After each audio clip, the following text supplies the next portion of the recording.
फौज से और अवाम की दूरी के ये 6 वजूहात। इलेक्शन रिगिंग, इलेक्शन 2024 जो फॉर्म 47 की माइनॉरिटी हुकूमत एस्टैब्लिशमेंट ने हमारे ऊपर इम्पोज की,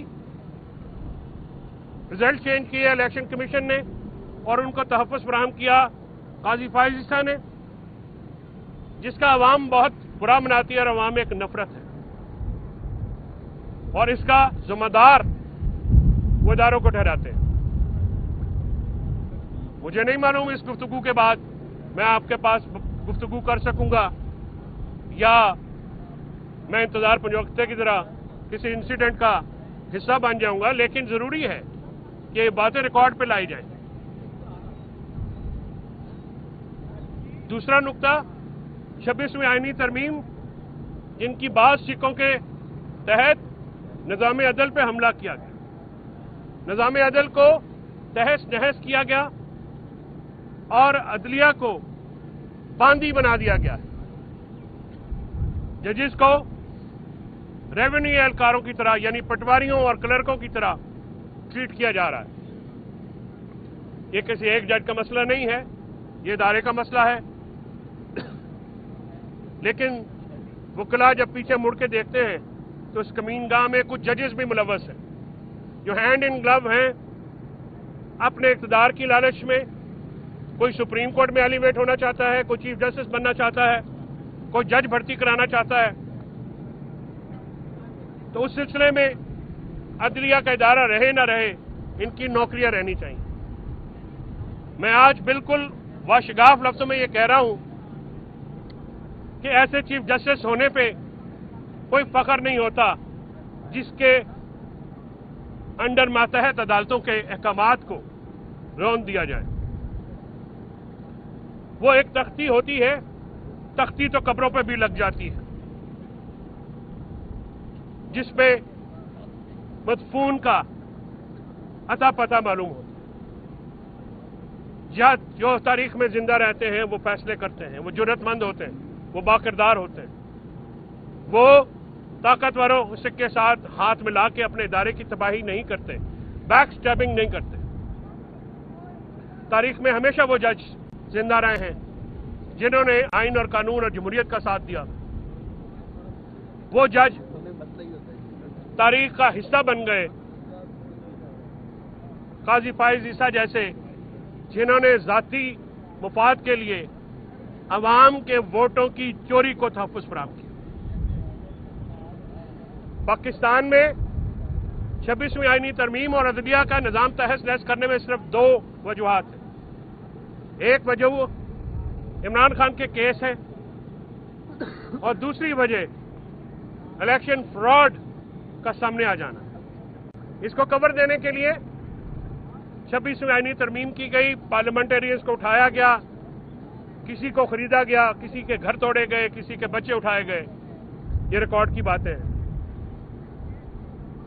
8 फरवरी 2024 को ये हुकूमतें, जो नून लीग और पीपल्स पार्टी जो एस्टैब्लिशमेंट की बी टीम है, उन्होंने अपने सियासी क्रेडेंशियल्स जो हैं उनको खत्म कर लिया। ये वो दिन था जब नवाज शरीफ में अगर थोड़ी सी भी जमहूरियत होती, बगारत होती, तो वो पीटीआई का मैंडेट तस्लीम करते और तारीख में एक सियासतदान के तौर पे याद रखे जाते हैं। सिंध वालों में अगर थोड़ी बहुत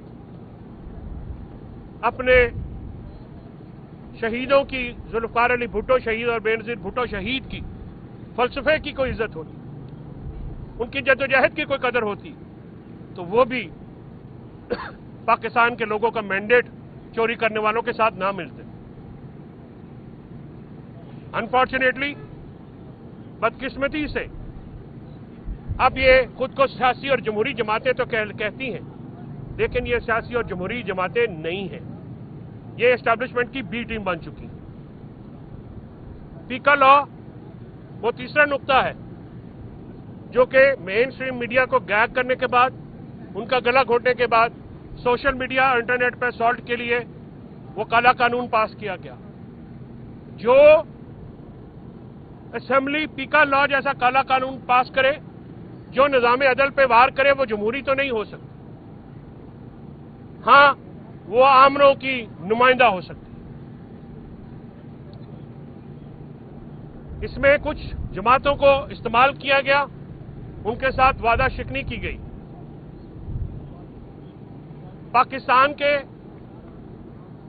8 फरवरी जैसे ही करीब आ रही है तो पंजाब और इस्लामाबाद में ये 47 की हुकूमत जो है वो इस तरह घबरा के छापे उसने शुरू कर दिए हैं। पीटीआई के वर्कर्स जो हैं, रहनुमा जो हैं, उनके घरों पे और उनको उठाया जा रहा है कि कहीं 8 को जलसा न कर लें। तो मैं आवाम को ये मैसेज देता हूं कि ट्रायंगुलर सीरीज है, वहां पे जाएं और कैदी 804 के नारे लगाएं, इमरान खान के नारे लगाएं। अगर ये इजाजत नहीं देंगे तो फिर खेल के इज्तिमा भी जलसे में तब्दील होंगे। अगर आप इजाजत नहीं देंगे तो फिर हर चौक, हर गली में जलसा होगा, एहतजाज होगा।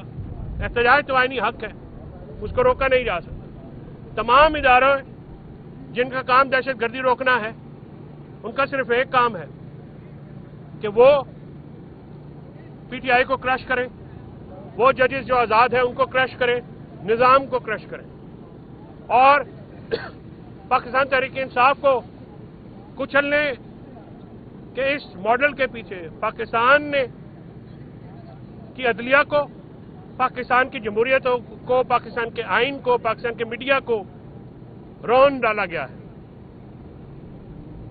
पाकिस्तान की आईटी इंडस्ट्री जो कि एक $1.7 बिलियन का नुकसान बर्दाश्त कर चुकी है, उसमें मजीद असॉल्ट किया जा रहा है।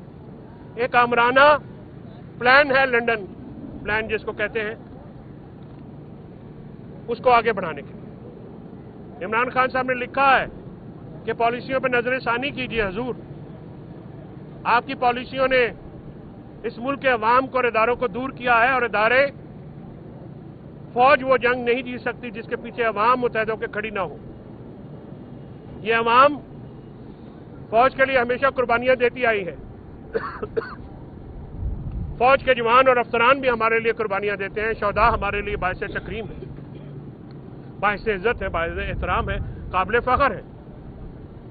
फौज उस फौज के दम पे लड़ती है जिसको अवाम कहते हैं।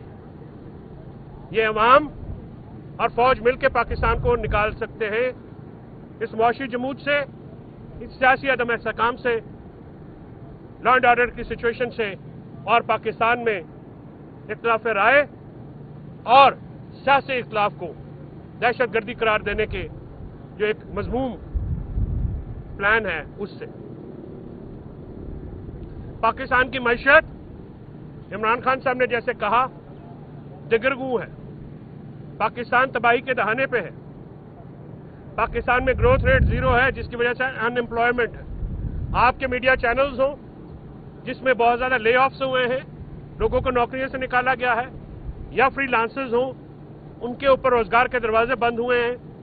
पाकिस्तान के ताजर, पाकिस्तान के किसान, पाकिस्तान का मजदूर, पाकिस्तान की अवाम इस महंगाई से परेशान है। यहां पे अगर फायदा हो रहा है तो उनको हो रहा है जिनके डॉलर्स बाहर हैं, जिनके एवनफील्ड में अपार्टमेंट हैं, जिनके फ्रांस में घर हैं, जिनको पाकिस्तान में सिर्फ हुक्मरानी करने की आदत है और प्लेटलेट्स गिरने के बाद या डीलें साइन करने के बाद वो बाहर चले जाते हैं।